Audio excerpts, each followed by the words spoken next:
ॐ पूर्णमदः पूर्णमिदं पूर्णात् पूर्णमुदच्यते पूर्णस्य पूर्णमादाय पूर्णमेवावशिष्यते।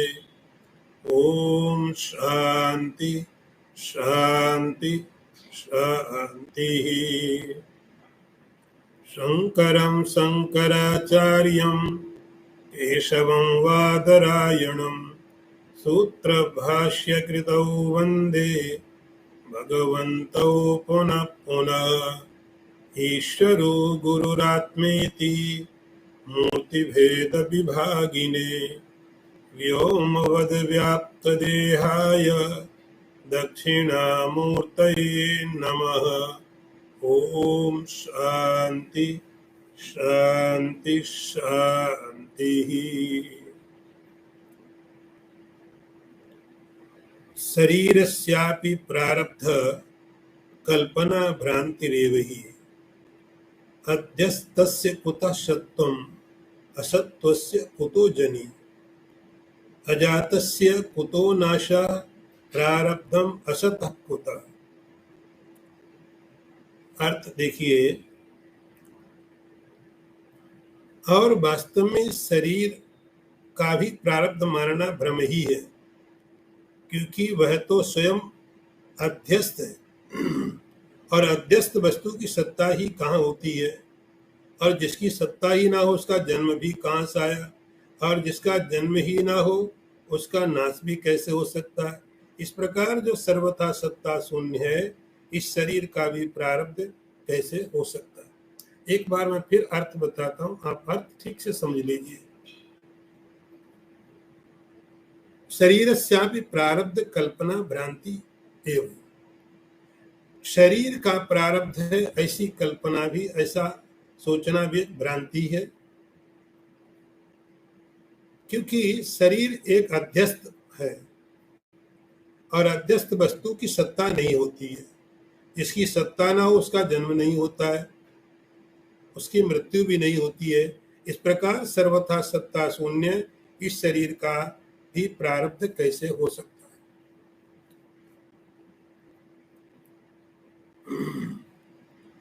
अब जो हम विचार करते थे प्रारब्ध का विचार, ये प्रकरण चल रहा है प्रारब्ध विचार। प्रारब्ध मतलब भाग्य,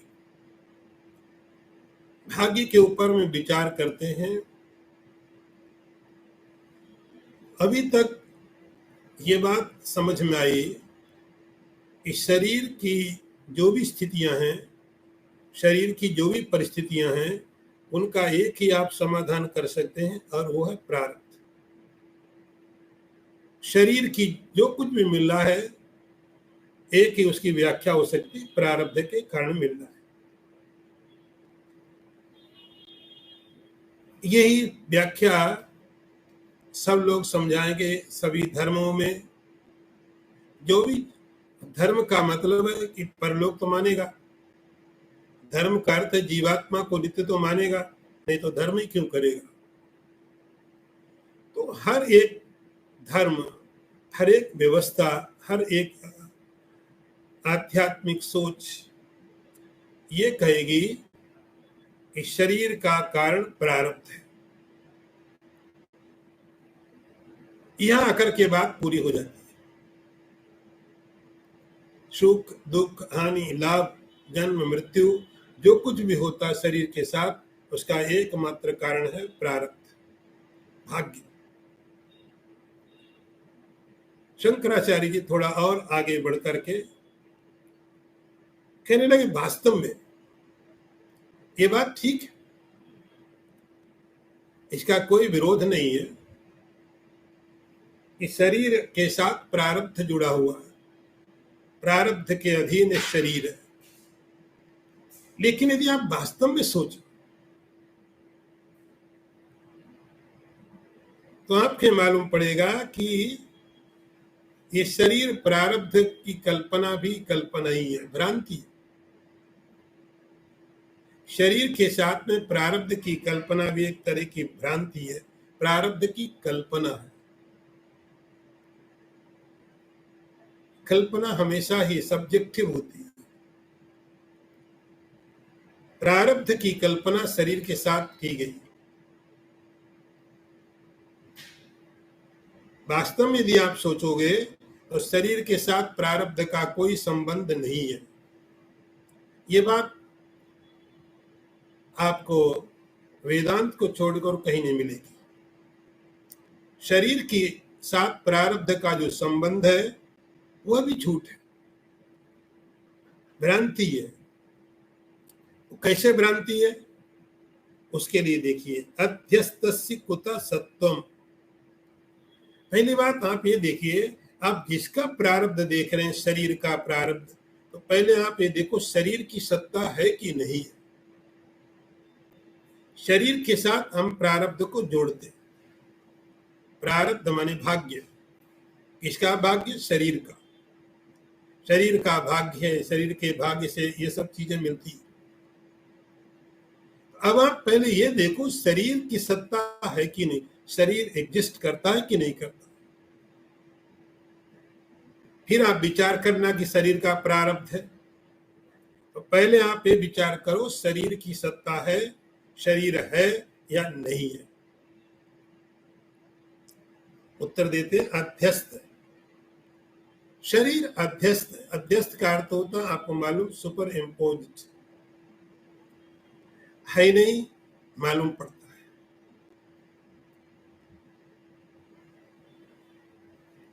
कुछ वर्षों पहले जो शरीर अभी हमारे साथ है, कुछ वर्षों पहले नहीं था। कुछ वर्षों पहले शरीर कहां था हमारे साथ? अध्यस्त का अर्थ होता है आदावन्ते च यन्नास्ति वर्तमानेपि तत्तथा। आप किसी चीज पर विचार करिए जो शुरू में नहीं हो, आखिरी में ना हो और बीच में भी दिखाई पड़ती हो, तो आप समझना है नहीं, केवल दिख रही थी। प्रारंभ जिसका ना हो, जो आखिरी में भी ना मिले आपको और बीच में आपको कुछ समय के लिए दिखाई पड़ती है, इसका मतलब दिखाई पड़ती है लेकिन है नहीं। शरीर के साथ ऐसे ही कुछ है। कुछ वर्षों पहले इस शरीर की कोई सत्ता नहीं थी। 40 साल हो सकते हैं, 35 साल हो सकते हैं, 60 साल, 80 साल। इसके पहले शरीर की कोई सत्ता नहीं थी। कहीं ब्रह्मांड में शरीर था ही नहीं। फिर एक दिन कुछ वर्षों पहले ये शरीर संसार में आया, फिर कुछ वर्षों तक रहा। कुछ वर्षों रहने के बाद फिर पता नहीं कहां चला गया। कुछ वर्षों पहले भी नहीं था ये और कुछ वर्षों के बाद में भी नहीं रहेगा ये। तो आपको ये सिद्धांत समझ के चलना पड़ेगा, आदावन्ते च यन्नास्ति वर्तमानेपि तत्तथा। जो चीज पहले ना हो, जो चीज बाद में ना हो, इसका अर्थ जो आपको कालखंड उसके होने में मालूम पड़ रहा है इतने समय तक है, वह भी आपको मालूम पड़ता है वास्तव में है ही नहीं। यदि सत होता तो हमेशा होता। अध्यस्त का अर्थ यही होता है कि जब आपने की रेती में पानी को देखा, दिख रहा है, पानी दिख रहा है, आप नजदीक गए तो नहीं मिला।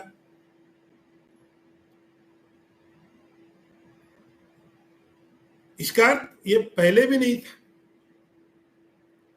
बाद में भी नहीं है और जब दिख रहा है तब भी नहीं है। इसी का नाम होता अध्यस्त। इसी का नाम होता है मालूम पड़ता है लेकिन है नहीं। तो शरीर, हर किसी का शरीर, कोई भी शरीर हो, वह इतने वर्ष पहले नहीं था, इतने वर्ष बाद में नहीं रहेगा। इसलिए शरीर कैसा है? अध्यस्त। अध्यस्तः अध्यस्तस्य कुत सत्वम, और जो चीज अध्यस्त होती है वो सत नहीं होती, वो सत्ता नहीं रखती है, एग्जिस्ट नहीं करती है। तो वेदांत में इसके लिए बहुत सारे दृष्टांत आपने सुने हैं। रस्सी में सांप, श्रुति में चांदी दिखाई पड़ती है, ना पहले थी ना बाद में है। तो अध्यस्त जो पदार्थ होता है उसकी सत्ता नहीं होती, और जिसकी सत्ता नहीं होती वो जन्म कैसे लेगा? जो है ही नहीं वो उत्पन्न कैसे होगा? और जो उत्पन्न नहीं होगा मरेगा कैसे? अजातस्य कुतः नाशः।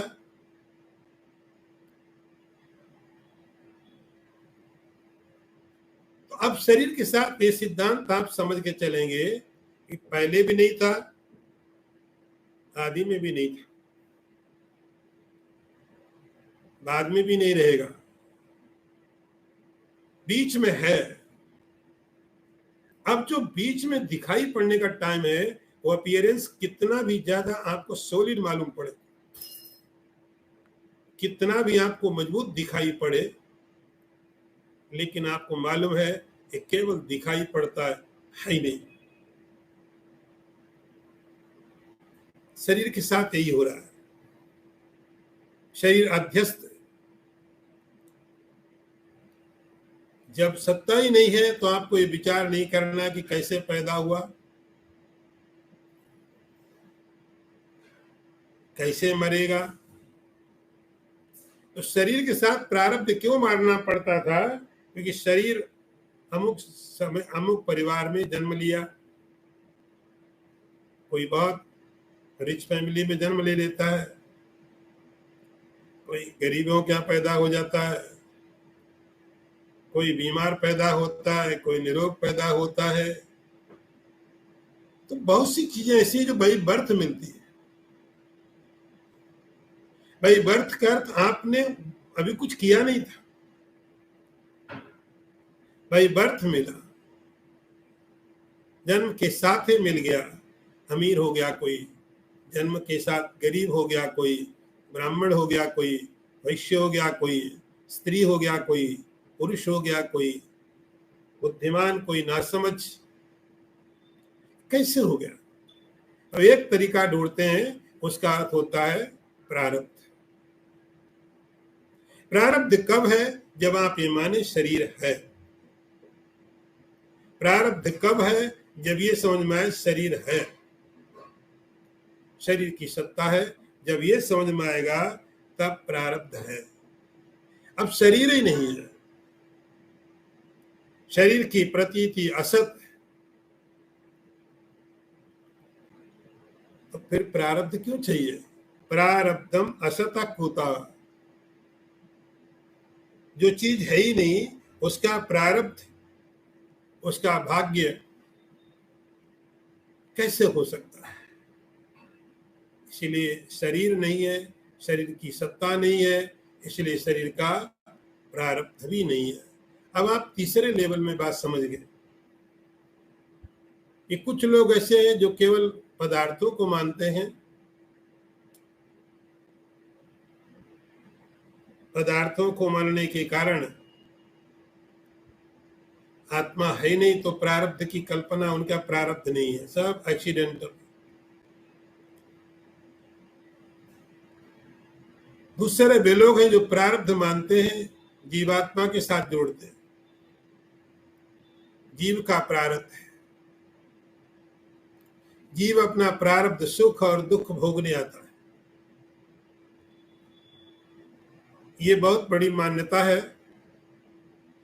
बहुत लोग ये मानते हैं कि जीव अपना प्रारब्ध भोगने के लिए संसार में आता है। ये दूसरा लेवल है, जहाँ ये मानना है कि प्रारब्ध है, जीवात्मा का प्रारब्ध है, हर एक जीवात्मा अपना प्रारब्ध भोगने के लिए संसार में आता है, प्रारब्ध भोगने के लिए नरक में जाता है, स्वर्ग में जाता है, प्रारब्ध के लिए आता है। तीसरे श्रेणी वे लोग हैं जो कहते हैं नहीं, आत्मा के साथ प्रारब्ध नहीं जुड़ता, शरीर के साथ प्रारब्ध है।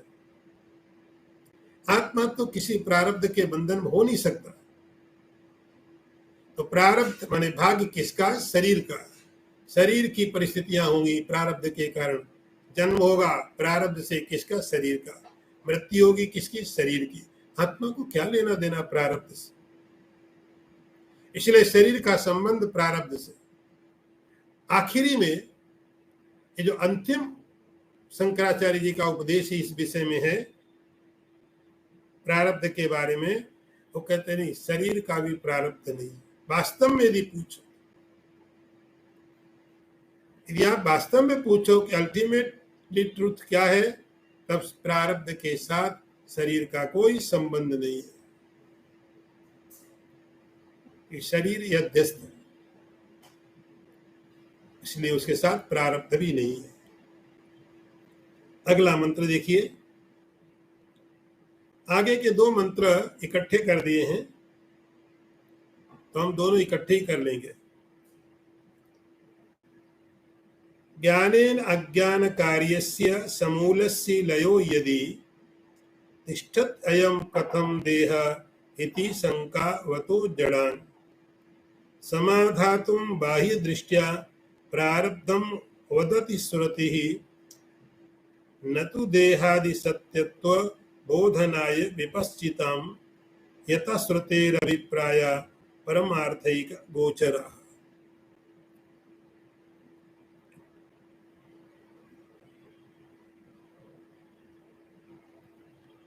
अर्थ देखिए। जिनको ऐसी शंका होती है कि यदि ज्ञान से अज्ञान का मूल सहित नाश हो जाता है तो ज्ञानी का स्थूल देह कैसे रहता है, उन नासमझों को समझाने के लिए श्रुति ऊपरी दृष्टि से प्रारब्ध को उसका कारण बतला देती है।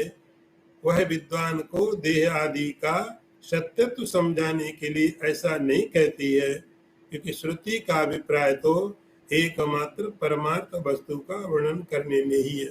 आप अर्थ एक बार और समझ लीजिए, अर्थ बहुत महत्वपूर्ण है।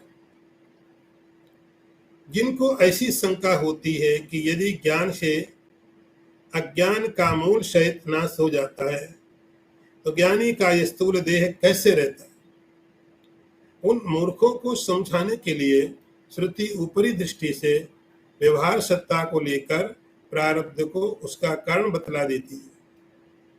वह विद्वान को देहादि का सत्यत्व समझाने के लिए ऐसा नहीं कहती है, क्योंकि श्रुति का अभिप्राय तो एकमात्र परमार्थ वस्तु का वर्णन करने में ही है।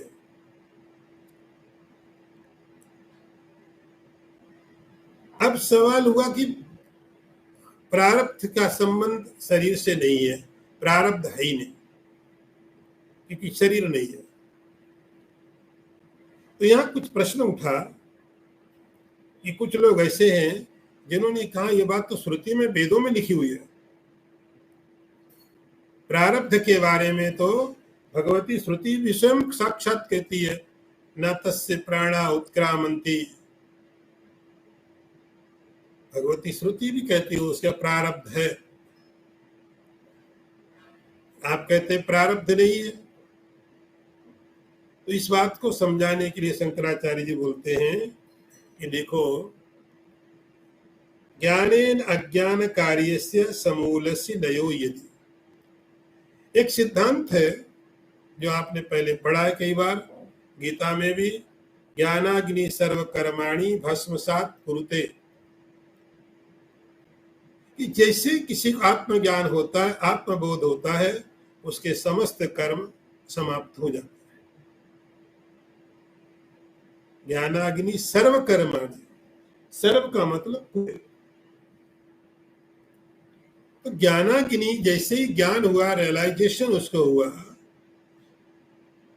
कि मैं आत्मा हूं, मैं ब्रह्म हूं, ऐसा बोध होने के पश्चात उसके समस्त कर्म जल जाते हैं। तो समस्त कर्म जल जाते हैं और कर्म का जो प्रोडक्ट, उसका जो कार्य है वह भी समाप्त हो जाएगा। कारण के जाने के बाद कार्य अपने आप चला जाता है। कारण नहीं रहेगा तो कार्य चला जाएगा।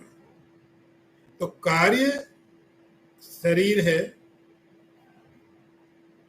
प्रारब्ध उसका कारण है,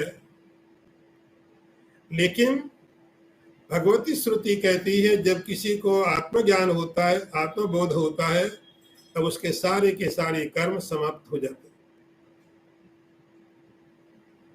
कर्म समाप्त होंगे, कर्म का जो परिणाम वो भी समाप्त होगा। आप शंका को ठीक से, प्रश्न को समझना। तो यदि उस व्यक्ति के जिसको रियलाइजेशन हुआ, आत्मबोध हुआ है, उसके समस्त कर्म समाप्त हो जाएंगे, तो कर्म के कारण होने वाला शरीर भी समाप्त हो जाएगा। तो इसका अर्थ हुआ कि जैसे किसी को रियलाइजेशन होगा तुरंत उसका शरीर समाप्त हो जाना चाहिए, क्योंकि कर्म समाप्त, कर्म का कार्य भी समाप्त। तो जैसे ही ज्ञानेन अज्ञान कार्य से समूलस्य लयति, तो श्रुति जब कहती है, शास्त्र कहते हैं कि आत्मज्ञान होने के पश्चात, बोध होने के पश्चात समस्त कर्म समाप्त हो जाते हैं। तो जब कर्म समाप्त हो जाते तो शरीर भी समाप्त हो जाना चाहिए। शरीर की सत्ता कैसे रहेगी? तिष्ठति अयम कथम देह इति, फिर इसका ये शरीर कैसे रहता है? क्योंकि कर्म समाप्त तो कर्म का परिणाम भी समाप्त। शरीर भी कर्म का परिणाम है, शरीर भी कर्म का फल है। तो जैसे आत्मबोध हुआ, मैं ब्रह्म हूं ऐसा बोध हुआ, उसके कर्म समाप्त हो गए और कर्मों के साथ शरीर भी समाप्त हो जाना चाहिए। कथम तिष्ठति, ऐसी कुछ लोगों ने ऐसे सवाल पूछे, ऐसे प्रश्न किए कि जैसे ही आत्मज्ञान हुआ, आत्मबोध हुआ, तुरंत उसका शरीर समाप्त हो जाता है, क्योंकि कर्म शेष नहीं बचे। उसका समाधातुम बाह्य दृष्टिया प्रारब्धम वदति श्रुति। शंकराचार्य जी बोलते हैं, इस बात का समाधान करने के लिए, इस बात को समझाने के लिए भगवती श्रुति प्रारब्ध की बात बताती है। प्रारब्ध की बात क्यों बताती है? तो उसके लिए लिखा बाह्य दृष्टिया। बाह्य दृष्टिया, आप इन शब्दों को ठीक से समझते चलना कि भगवती श्रुति का मतलब क्या है। कि जब आप ऐसा सवाल पूछ रहे हैं तब भगवती श्रुति का जो स्टैंड पॉइंट है वो अलग हो जाता है, व्यवहारिक हो जाता है। इसलिए वेदांत में 3 प्रकार से आपको सत्ताएं बताई जाती हैं, प्रातिभाषिक, व्यवहारिक और पारमार्थिक। अब ये सवाल जो है व्यवहारिक स्थिति में, इसका जवाब भी व्यवहारिक स्थिति मिलना चाहिए।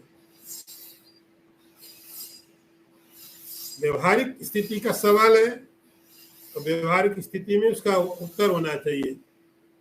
अब सवाल प्रश्न शरीर को लेकर के, समाधातुम बाह्य दृष्टिया। उस समय भगवती श्रुति बाह्य दृष्टि, बाह्य दृष्टि का अर्थ हुआ व्यवहारिक, व्यवहारिक दृष्टि से बताती है कि वो जो ब्रह्मज्ञानी है, आत्मज्ञानी है, उसका शरीर क्यों रहता है? क्योंकि प्रारब्ध है उसका शेष, उसका प्रारब्ध शेष है, संचित नहीं, क्रियमाण नहीं। तो अब स्टैंड पॉइंट बदल जाता है। उपनिषदों में, शास्त्रों में अलग अलग तरीके के साधकों के लिए अलग अलग तरीके का उपदेश दिया जाता। कभी कहा जाएगा अन्नम ब्रह्म, कोई साधक गुरु के पास गया, ब्रह्म क्या है पूछा, तो गुरु ने बोला अन्नम ब्रह्म इति उपासित, जाओ तुम साधना करो, अन्न ब्रह्म। इस पर ठीक से कंसंट्रेट करना, जो मैंने बोला है उस पर तुम कंसंट्रेट करो। मैंने यूं ही नहीं बोल दिया, इस पर तुम विचार करना। अन्न ब्रह्म, अन्न का अर्थ जो खाया जाता। उसने विचार किया, थोड़े समय के पश्चात उसके अपने विचारों में लगने लग गया कि नहीं, ये अन्न ब्रह्म नहीं हो सकता। दोबारा जाता तो गुरु थोड़ा और दूसरी बात कह देते हैं, प्राण ब्रह्म, जाओ इस पर विचार करो। अब पहले भी भगवती श्रुति बोल रही थी अन्नम ब्रह्म, ये भी श्रुति है, ये भी वेद का मंत्र। प्राण ब्रह्म, ये भी मन का वेद का मंत्र है। मन ब्रह्म है, ये भी वेद का मंत्र है। लेकिन ये मंत्र कैसे है कि अलग अलग स्तर पर, ये ब्रह्म, ये मंत्र कैसे है अलग अलग स्तर पर समझाने के लिए अलग अलग।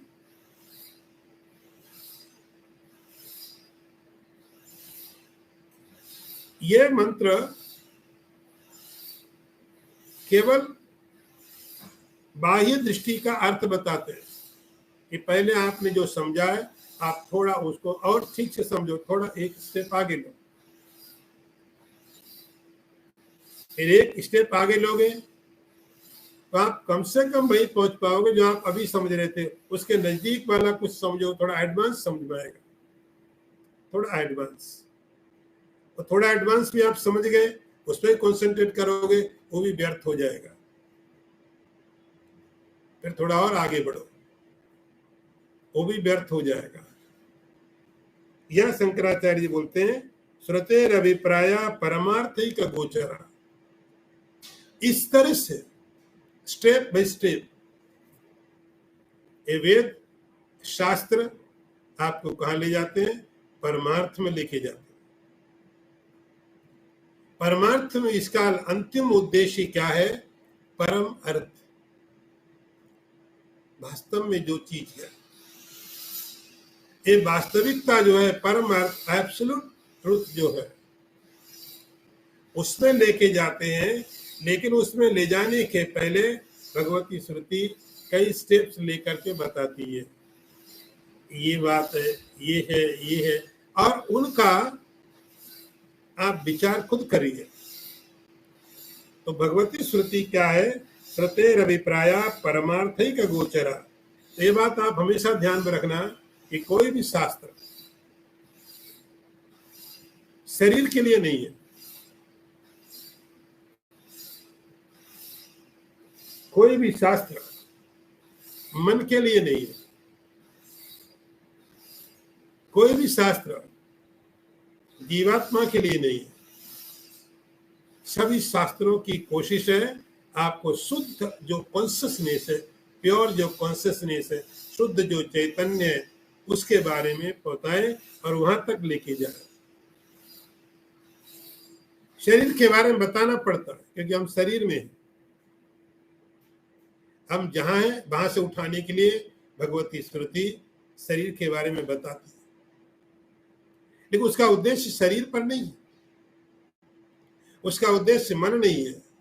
जैसे आप कहीं ट्रेवल करते हैं और बीच में छोटे छोटे आपके स्टेशन आते, एक जगह आपने छोड़ी, आपका नेक्स्ट डेस्टिनेशन होगा, अभी आपका टारगेट वो हो जाता है। जैसे मैं ट्रेन में बॉम्बे से निकलूं दिल्ली के लिए, तो जब मैं यहां से निकला तो मेरा डेस्टिनेशन है तो दिल्ली, लेकिन दिल्ली सीधे नहीं मिल रहा है। तो हमको बताया जाएगा अगला जो स्टॉप है वो बड़ौदा। हम वेट करेंगे बड़ौदा आया कि नहीं आया। बड़ौदा के बारे में क्यूरियोसिटी है, कब पहुंचेगी। वहां पहुंचेंगे, वो टारगेट नहीं है। वहां पहुंचने के बाद जैसे वहां गाड़ी रुकी, फिर हम पूछे थे यहाँ से कब चलेगी। बड़ौदा टारगेट था, अंतिम नहीं है। फिर कोई और सिटी बता दी जाएगी, अगला टारगेट, फिर हम उसको देखेंगे, वो कब आ रहा, वो कब आ रहा। वहां पहुंचने के बाद वो भी आपका टारगेट नहीं है, यहां से कब डिपार्ट होगी, फिर अगला कोई टाउन बताया जाएगा। आखिरी में जब आप दिल्ली पहुंचेगा, आप पहुंच गए अपने डेस्टिनेशन। तो जो बीच में आप आ रही थी, ये आपका डेस्टिनेशन आ रहा है, ये आ रहा है, ये आ रहा है, वो सब बीच के थे। जो लास्ट डेस्टिनेशन आपका है, रियल डेस्टिनेशन है, वो दिल्ली था। आप वहां पहुंच करके बात खत्म। ऐसे ही भगवती श्रुति अंतिम उद्देश्य, अंतिम लक्ष्य है वो क्या, परमार्थिक गोचरा, परम अर्थ, परम का अर्थ एब्सोल्यूट, वह इसका अंतिम लक्ष्य है। अब उस लक्ष्य को पहुंचने के लिए हम हमारे उसके बीच जो डिस्टेंस है, अभी हम असत में हैं, उस असत से निकल करके हमको सत में जाना है। उस असत की भी स्थिति क्या है, हो सकता है अभी हम प्रातिभाषिक में ही जी रहे हो, कल्पना में जीवन है। तो पहले तो भगवती श्रुति निकालेगी कि नहीं, कल्पनाएं छोड़ो, आप व्यवहार में आ जाओ। व्यवहार उससे ज्यादा वास्तविक है, थोड़ा तो आप आगे बढ़े। अब जब वहां पहुंच गए, ये भी आपका डेस्टिनेशन नहीं है, तब कहा जाएगा आप उस परमात्मा की तरफ चलिए। तो भगवती श्रुति का जो अंतिम उद्देश्य है, परमार्थिक गोचरा, तो सभी शास्त्रों का। तो यदि कोई शास्त्र शरीर के बारे में बात कर रहा है, तो शरीर की बात नहीं कर रहा हो, मन के बारे में बात कर रहा है, प्राण के बारे में बात कर रहा है, तो वो मन के, शरीर के, प्राण के बारे में नहीं कर रहा है, वो कर तो आत्मा के बारे में ही रहा है। लेकिन हम कहां पर हैं, हमारे लेवल से सोच कर शास्त्र को बताना पड़ता है। और जो शास्त्र कहा जाता है, यदि वे केवल शरीर की, मन की, प्राण की बातें करते हैं, वो शास्त्र नहीं है, वो फिजिक्स हो सकती है, शास्त्र नहीं। शास्त्र बात भले शरीर की करेगा, प्राण की करेगा, मन की करेगा, लेकिन वहां पहुंचने के बाद बोले नहीं, इसका नहीं, आगे बढ़ जाओ, नेक्स्ट। तो उसका जो अंतिम उद्देश्य होता है, श्रुतेर अभिप्राय परमार्थिक गोचरा, तो भगवती श्रुति का जो अभिप्राय है, उद्देश्य है, वह क्या, परमार्थ। परमार्थ जो ऐसा अर्थ, अर्थ का अर्थ होता ऑब्जेक्ट, ऐसा जो परम है, जो पहले भी था, जो बाद में भी रहेगा, अभी भी है, जो आदि में भी था, अंत में भी है, अभी भी है, उसको परमार्थ कहते हैं। तो यह परमार्थ का ही उद्देश्य भगवती श्रुति का है। व्यवहार में जब भगवती श्रुति शरीर की बात करती है, शंकराचार्य जी बोलते हैं, तो इसलिए नहीं बताती कि शरीर को सत्य मान लो, न तो देहादि सत्वत्व बोधाय। तो भगवती केवल बाह्य दृष्टि से, श्रुति केवल बाह्य दृष्टि से, अर्थात थोड़े समय के लिए, जैसे आप एक किसी चीज को समझाने के लिए कहते हो, सपोज किसी ने किसी से 1000 रुपए लिया, महीने का इंटरेस्ट इतना था, 10 साल के बाद कितना होगा, तो किसी ने लिया नहीं, किसी ने दिया नहीं, केवल एक कल्पना की गई। तो शंकराचार्य बोलते जो व्यक्ति अभी मूढ़ है, नासमझ है, केवल शरीर तक जिनकी सोच है, तो वो ऐसा समझते हैं कि यदि आत्मज्ञान हो गया तो इसका जो शरीर है वो क्यों नहीं गया, ये जिंदा क्यों घूम रहा। उनको समझाने के लिए भगवती श्रुति कहती है, अरे इनका प्रारब्ध बाकी अभी है, वो प्रारब्ध भोगने के पश्चात ही शरीर छूटेगा, इनका प्रारब्ध शेष है। इसका अर्थ ऐसा नहीं कहती भगवती इस प्रारब्ध सत्य है, केवल बाह्य दृष्टि से समझाने के लिए यदि तुम्हें लगता शरीर है तो इसका ऐसा भी समझो कि इसका प्रारब्ध भी है। तो भगवती श्रुति वहां पर शरीर को सत्य बताने के लिए नहीं उपदेश कर रही है, प्रारब्ध को सही बताने के लिए उपदेश नहीं कर रही है, केवल एक व्यवहारिक स्टैंड पॉइंट लेकर के बता रही है उसका प्रारब्ध शेष है, इसलिए रियलाइजेशन होने के बाद में भी उसका शरीर रहेगा, सुख भोगेगा, दुख भोगेगा, सब परिस्थितियां आ सकती हैं, यह सब हो सकता है। इस तरह से ये प्रारब्ध का प्रकरण आपने सुना। प्रारब्ध के बारे में, भाग्य के बारे में शंकराचार्य जी ने खूब विचार किया कि जो प्रारब्ध है, जो भाग्य है, ये वास्तव में अल्टीमेटली यदि कहें तो बिल्कुल नहीं है। यदि वास्तव में सुनना चाहो तो भगवती श्रुति कहती है, शंकराचार्य जी बोलते हैं, कोई प्रारब्ध है ही नहीं, कि शरीर की सत्ता नहीं है, लेकिन अलग अलग स्टेप में, अलग अलग लेवल पर, अलग अलग जगह शरीर के साथ ये माना जा सकता है, आत्मा के साथ नहीं। तो अलग अलग तरीके से प्रारब्ध के बारे में अच्छी तरह विचार किया। अब अगला मंत्र देखिए, परिपूर्णम अनाद्यंतम अप्रमेयम अविक्रियम एकम एव द्वयम ब्रह्म नेह नानास्ति किंचन। नेह नानास्ति किंचन आपको खूब सुनने को मिलेगा। एकमेव द्वितीयम ब्रह्म नेह नानास्ति किंचन, इसका खूब आपको सुनने को मिलेगा। बहुत अर्थ देखिए पहले इसका। श्रुति कहती है वास्तव में सर्वत्र परिपूर्ण, अनादि, अनंत, अप्रमेय और अविकारी एक ब्रह्म, एक अद्वितीय ब्रह्म ही है, उसमें और कोई नाना पदार्थ नहीं है। अर्थ फिर आप देखिए, वास्तव में सर्वत्र परिपूर्ण, अनादि, अनंत, अप्रमेय और अविकारी एक अद्वितीय ब्रह्म ही है, उसमें कोई नाना पदार्थ नहीं है। नेह नानास्ति किंचन, ये आपको लाइन आखिरी वाली यहाँ पर मिलती रहेगी। एकमेव द्वयम ब्रह्म नेह नानास्ति किंचन। सवाल यही था, प्रारब्ध नहीं है, शरीर नहीं है।